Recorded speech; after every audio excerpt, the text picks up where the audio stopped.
بسم الله الرحمن الرحيم والصلاة والسلام على أشرف المرسلين. اللهم صل على سيدنا محمد وعلى آله وصحبه وسلم. السلام عليكم ورحمة الله وبركاته. حبايب في الله. halkan waxaan kusoo gudbinayaa maasayro kooban oo la yiraahdo dad baa waxay doonayaan inay dabar jaraan waana dadka aad arkaysaan walaalayaal sawirada aad ka aragtaan waxa galwadanka labada nin Ismaaciil Cumar Geyle iyo Uhuru Kenyatta waxaana iyagana dabada ka riixaya oo ay u shaqeynayaan wadamada reer galbeedka Mareykanka ugu horeeyo waxaana ay nagu socdaa wadagaalkii waxa weey Tigraaga ee Ethiopia waxa weey lagu soo qaaday oo kale waxaana filinaya ninka la yiraahdo ra'iisul wasaaraha inoogu magacaaban iyo canaasiirta oo magacaawday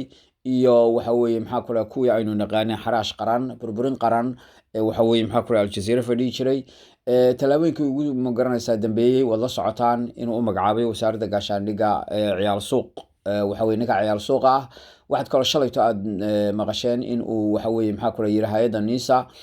waxa weey ma soo gali karto garoonka diyaaradaha sababta waxa weey waxa la rabaa hub in laga soo galiyo waxa weey dhaqaale laga soo galiyo dalka lagu burburiyo dalku wuxuu ku jiraa halis waxaad kala ogeedeen shalayto inuu magacaabay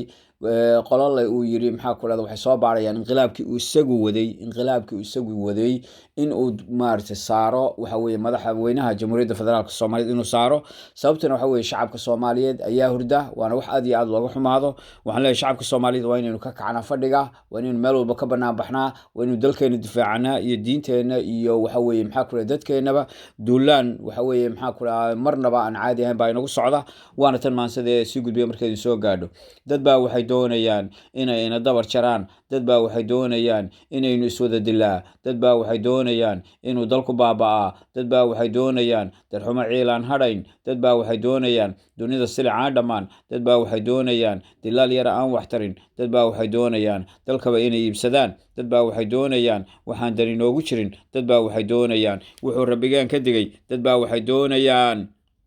cadaab daran in galaa dad baa waxay doonayaan ibliis tabagala waqin dad baa waxay doonayaan labada daarood baseeg dad baa waxay doonayaan colaadaan ka damayn dad baa waxay doonayaan dugaagnimo dhaqan qariban dad baa waxay doonayaan dayusnimo iyo xumaan dad baa waxay doonayaan dad kale si waxad lahayd dad baa waxay doonayaan inay dabar jaraan dad baa waxay doonayaan dalkaba inay iibsadaan dad baa waxay doonayaan labada daarood baseeg dad baa waxay doonayaan inaynaan dawlad helin dad baa waxay doonayaan inaynaan dawlad helin dad baa waxay doonayaan inaynaan dawlad helin wa sallallahu alayhi wa ala alihi wa sahbihi sallam. Assalamu alaykum wa rahmatullahi wa barakatuh.